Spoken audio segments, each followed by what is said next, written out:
Welcome everybody to tonight's talk on crowdfunding. And we're going to be talking about how crowdfunding works, how to prepare for crowdfunding, perhaps some tips and tricks on how crowdfunding works, and give you an insight into Cedars. We've got Karina joining us, who's going to be talking about how Cedars works. They are the leading, if not definitely globally, one of the leading crowdfunding sites in the world.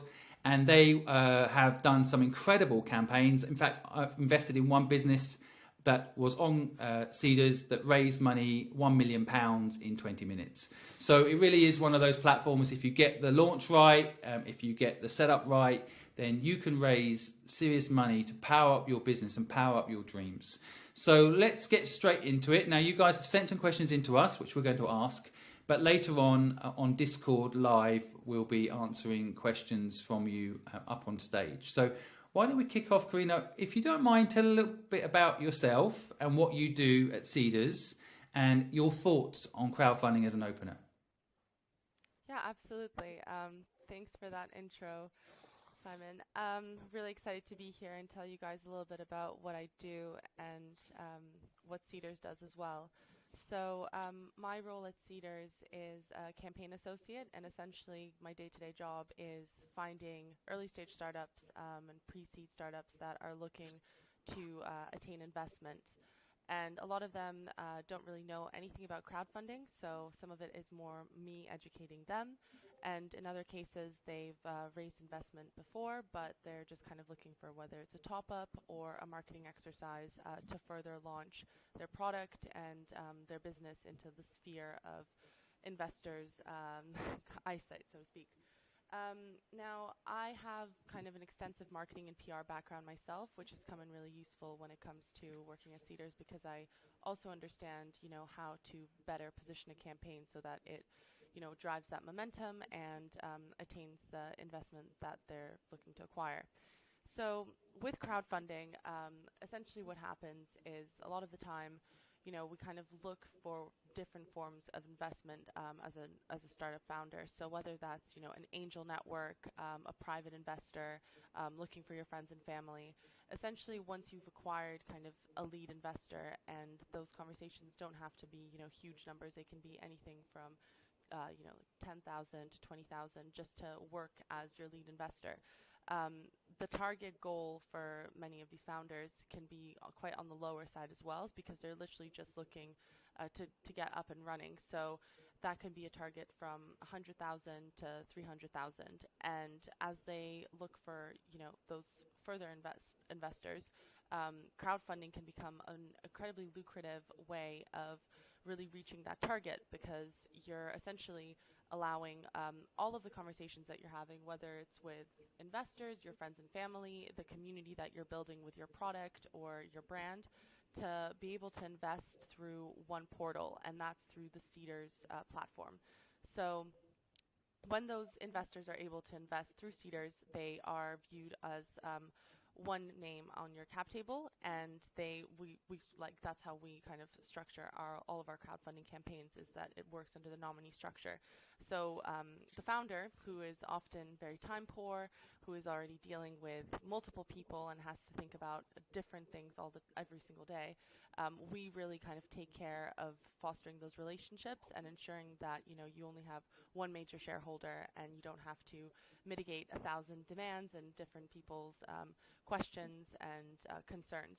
So crowdfunding is a really great way to launch your product into kind of the sphere, and whether it's a product, a business, even a concept. I've spoken to companies who are yet even to be up and running completely, but they have a great idea and they just need that extra bit of investment or their first stage of investment, and they want to at the same time build their community. And crowdfunding kind of marries this ability between investment and also a marketing exercise. So I hope everybody caught that. I always think one of the key things is the nominee piece. A lot of people can raise money from a lot of people, but it can be a lot to manage. Whereas I guess under your system, there is often one entity that manages the investment, right?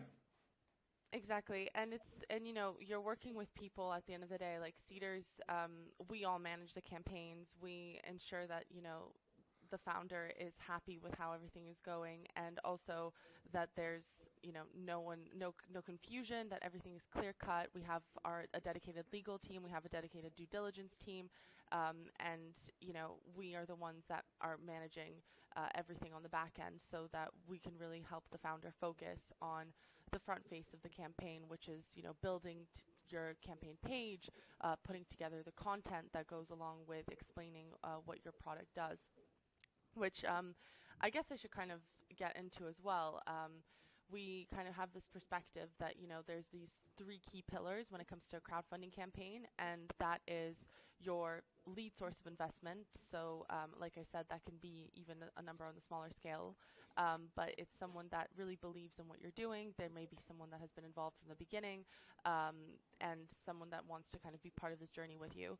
Then there's your community. So that's the people that are either using your product, are followers. Your personal network is incredibly important in this because, those are the conversations where people have said, oh yeah, like maybe I'll invest £1,000, but where do those conversations go? They can occasionally drop off and, fall into the ether. But the thing is that those conversations are really crucial for actually converting it into investment when through the Cedars platform. So that's kind of the second category. And then last but not least is our investor base. And the way that we target our investor base is through multiple different ways. We have over 300,000 hits on a campaign page that's live on our site at any given point. We have a wide pool of really highly sophisticated investors to just retail investors like myself, just people that are believing in what the brand is doing. And then there's also sector-focused investors who, will really be on the lookout for the next health and wellness startup, the next fintech brand that's really interesting to them. So when we look at targeting our investor base, we're really thinking about engaging with both their head and their heart, which is a good way of ensuring that your brand strategy and the way that you position yourself is able to get that emotive investment. So usually telling your growth success story, the way that you started out, how the hardships along the way is actually also a great way to showcase the proof of how much time and effort has been spent into creating something, and that also seems to get a rise from our investors as well. Interesting. So when some of the questions that were sent in to us, so anybody wants to ask a question, by the way, in a moment, Karina will come up on stage on Discord where we're hosting this live, and we'll answer any of your questions. So if you do have any questions about crowdfunding, you can put your hand up and I'll bring you up on stage in a moment. But these are the questions that were sent in from the community today. So you've touched on it there, but I just want to clarify, what makes a successful crowd campaign? I mean, apart from, of course, having that initial fan, having a community, and of course then Seedrs supporting. Do you see any pointers on the creative? You mentioned there the story. Is there any other points you think really ensure a successful campaign? Yeah, absolutely. I think community is the driving force. It's not about the number of investors you have that are interested in what you're doing, but the community that you're building and growing. It's something that we are always on the lookout for. You could be you could even not have a product. You could just have an idea. But if you have a lot of people that believe in what you're doing, and if you have that kind of personal profile as well online, that's great. And I know that it's difficult, to say not everyone can just be like a LinkedIn influencer tomorrow, but it's about, nurturing those communities as well and speaking to people as much as you can so that they're aware of what you're doing and what you're trying to build. Secondly, I guess, as with everything, it's about having all the organized elements, the tick box exercise of having a marketing plan, having a plan of proof of concept, having a go-to-market plan. All of those things are really vital for us as well because we want to ensure that what the future holds, and in that way we're able to kind of put our trust into the product and into the brand and ensure that it's going to grow and that it will fund with us and potentially even overfund. So that's something that's really crucial, and we work really closely with a crowdfunding kind of like incubator almost. It's called ISQ Crowdfunding, and they really focus on helping early stage founders really collate those materials and really explaining the nitty gritty things like what makes you SEIS eligible, how to put together a business plan, things that might seem basic, but sometimes there's gaps of knowledge for everyone, and especially as an early stage founder, you're juggling so many plates. You need to be aware of everything that needs to be done before you go to market and look for investment. You mentioned a couple of things there I want to make sure people don't miss, and we can put the links in the resources area later, but is ICQ Crowdfunding, that's the company that helps you? ISQ, sorry. ISQ, see that's my dyslexia playing up there.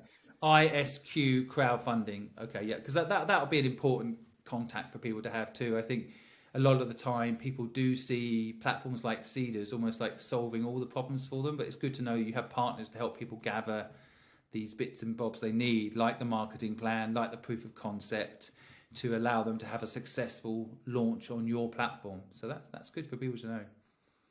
Yeah, and I again, like building that community is something I look for in every time I'm speaking to an early stage founder. Like if they're saying, we have 200 engaged followers with an email database where we're sending out alerts and information to those people every day, or not every day, because that would be too much, but every once a week or whatnot.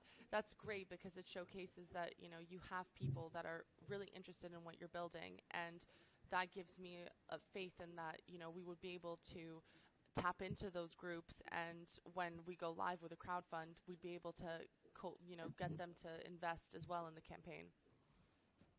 So again, in a moment, you guys can come up and ask questions, and of course if you're watching this later on YouTube, you can leave comments down below and we will answer them, or ask Karina to answer them. So please feel free to ask any questions that we don't cover in this chat today. But another question that was asked, what do Seedrs look for in companies? Now again, you've mentioned a few things there, but is there like any reason? A lot of people will be scared to ask you, I guess, might be scared to even approach you because they think that they need to be raising £1 million, as I just mentioned in the opening.